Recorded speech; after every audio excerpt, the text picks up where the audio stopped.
and Nish takes us on a tour of his favourite bits of Soho.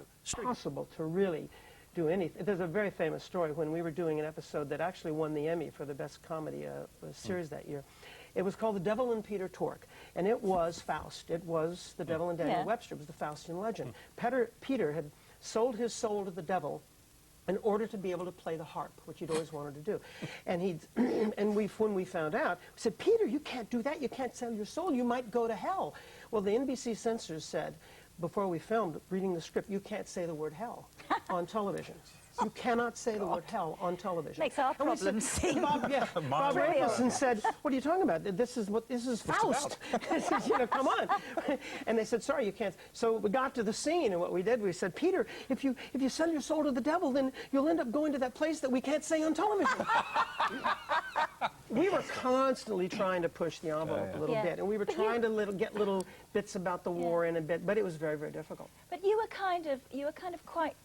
You felt you were ripped off by the companies, the recording companies and things. You didn't get very much money out of it. Well, no, we didn't, but nobody did in those days. And I don't, you know, I have no regrets, you know. I would have liked to have made a bit more, but we got the same, basically, that everybody got, and everybody got ripped off, in other words. Yeah. I think they probably still do, actually. Everybody still, well, not so much these days, but it was pretty bad back then, The Beatles got you, the Beatles liked you, and there's a great story. They got it. They got it, they understood what was going on, John Lennon was the first one to make the observation. He said, the monkeys are like the Marx Brothers.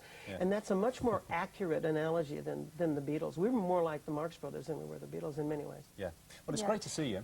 The tour starts in March. It's you and Davy Jones. Yes. Not the other two, but you got a big eight-piece band? Yep, big band, horn section and everything. Well, Davy and I sang all the songs. We're kind of the sound of the monkeys, so when we get back together, it kind of comes alive. Like, Pinocchio turns into a little boy. Comes alive. When does it start? March 21st in Glasgow, March 28th in Wembley, Sheffield in between, Nottingham, Birmingham, a couple of places. Jake, must it, just before we go, you directed us once on a news programme, which is the same news programme where we met.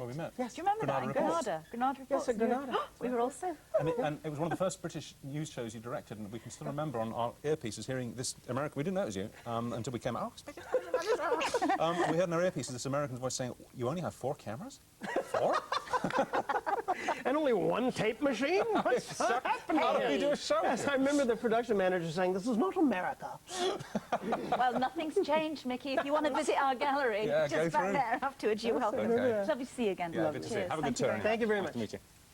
Now, a sadly routine tragedy occurred last weekend when an 18-year-old boy died after taking ecstasy. Just the latest statistic in a chain of more than 70 E-related deaths since the drug hit the dance scene in the late 80s. Around 500,000 people take ecstasy. ...of waning. In fact, he's